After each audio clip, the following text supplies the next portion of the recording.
अर्धा किलो भिजत ठेवली होती 4 तास. ती कुकरला लावायची, 4 शिट्ट्या काढायच्या.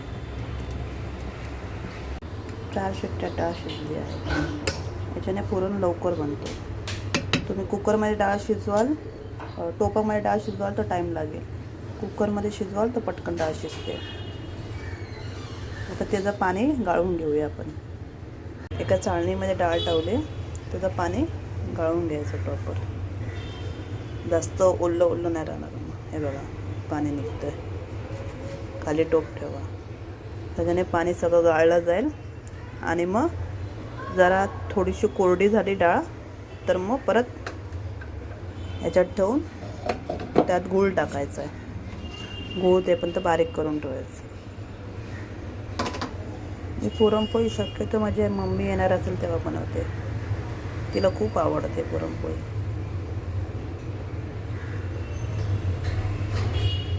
डाळीतलं पाणी काढून घेतलं आहे. त्या पाण्याची आपण आमटी पण बनवू शकतो. टोपामध्ये जर डाळ शिजवली तर पाणी खूप भेटतो आणि त्याची आमटी बनवतात खूप लोक.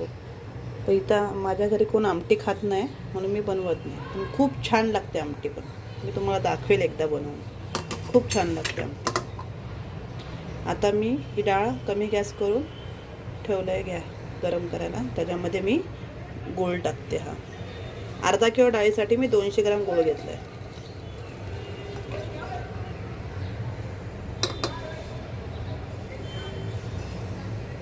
आणि हा गूळ प्रॉपर मिक्स करायचा डाळीमध्ये आणि शिजत ठेवायचा. गूळ पूर्ण मिक्स केलेला आहे मी.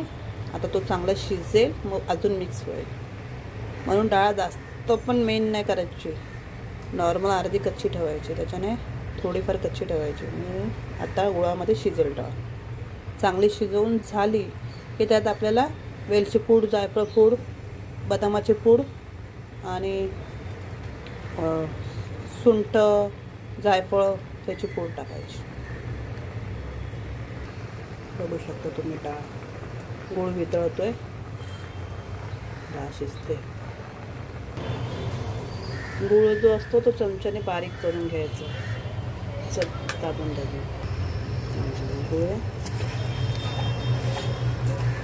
जिथे पण आपल्याला गूळ दिसतोय आता वाटायला आता तुम्हाला इझी झाली, कारण की डाळ पूर्णच मेल्ट झाली. तर पटापट वाटू शकता तुम्ही. शिजवून घ्यायची. कुठे गुळाचे खडे दिसतात आहे त्याला असं करून. चांगली वस्तू खायची असेल तर थोडी मेहनत घ्यावी लागते ना. त्यासाठी थोडीशी मेहनत घ्यायची.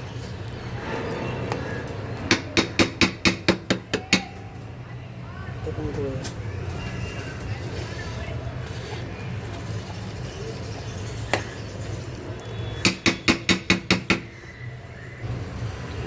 टाकायची.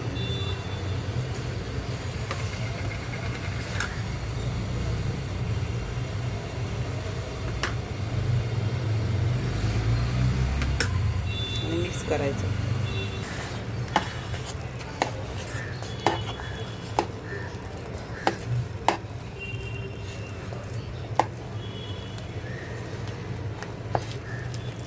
याच्या अगोदर मी तुम्हाला मुगाच्या डाळीची पण पुरणपोळी दाखवली आहे, हेल्दी पुरणपोळी. आणि ही चण्याच्या डाळीची, ही रेग्युलरची आपण महाराष्ट्रीयन स्टाईल पुरणपोळी आहे.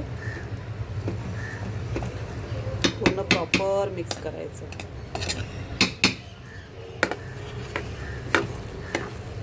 गूळ कुठं राहणार तर कामा नाही. थोडंसं गरम केलं की गूळ लगेच मेल्ट होतो. सगळं प्रॉपर मिक्स करायचं. पूर्ण मिक्स झाली आहे गूळ वगैरे. आता गॅस बंद करायचं आणि गरम जेवढं आपण वाटून घेऊ पुरण तेवढं फटाफट होईल. थंड झालं की ते थोडं कडक होईल. म्हणून आपल्याला गरमच पुरणयंत्र असेल किंवा चाळण असेल त्याच्यामध्ये वाटायचं. माझ्याकडे पुरणाची चाळण आहे. हा टोप घेतला आहे, त्यात चाळण ठेवली आहे आणि ज्या चमच्याने मी मिक्स करत होते त्या चमच्याने मी पुरण वाटणार. गरम गरम वाटल्याने फटाफट होतो आहे बघा. थंड करत बसलं की लवकर लवकर होत नाही.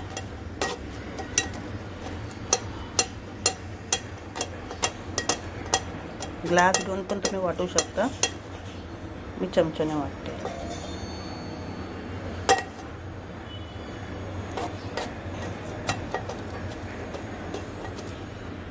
हे बघा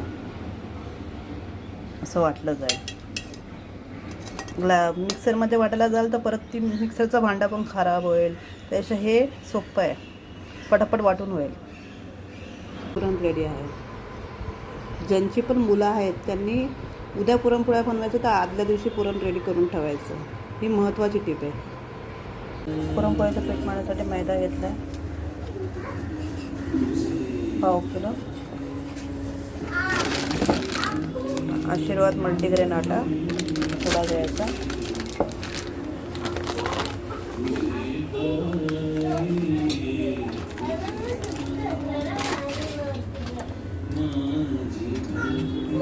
थोडं मीठ,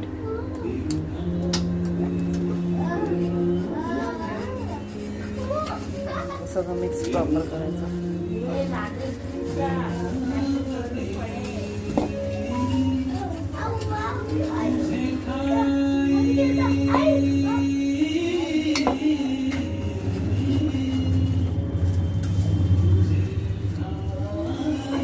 आणि थोडं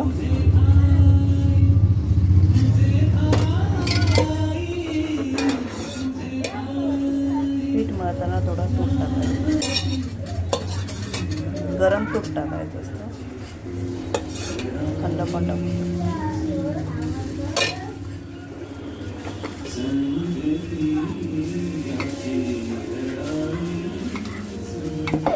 तो करून घ्यायचा.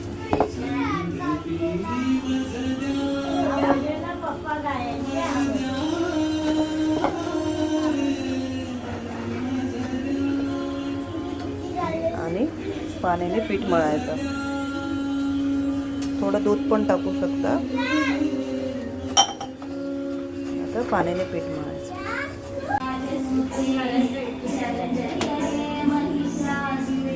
पीठ मळून किती टाइम ठेवायचा?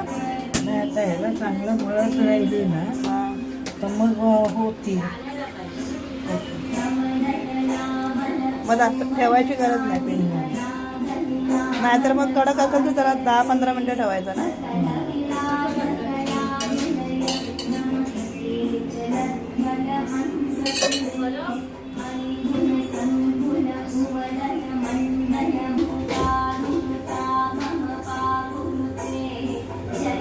असं सॉफ्ट पीठ मळून ठेवायचं.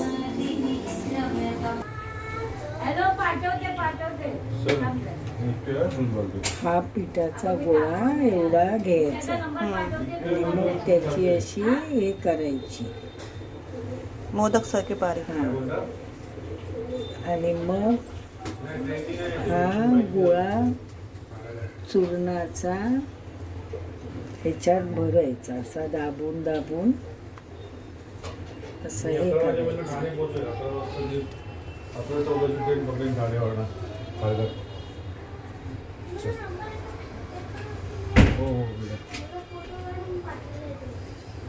हो हो बेटा.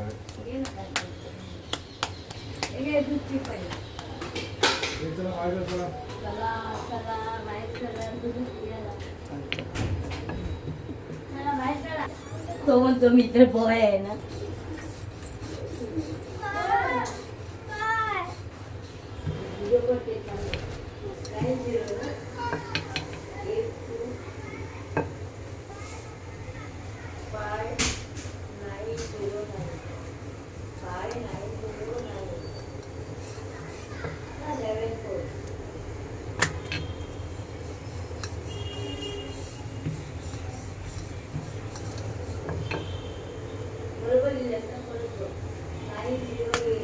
पुरणपोळी एकदम सावकाश उचलायची.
पुरणपोळी तूप वरतून टाकून खाऊ शकतो दुधासोबत किंवा आमटीसोबत पण खाऊ शकतो.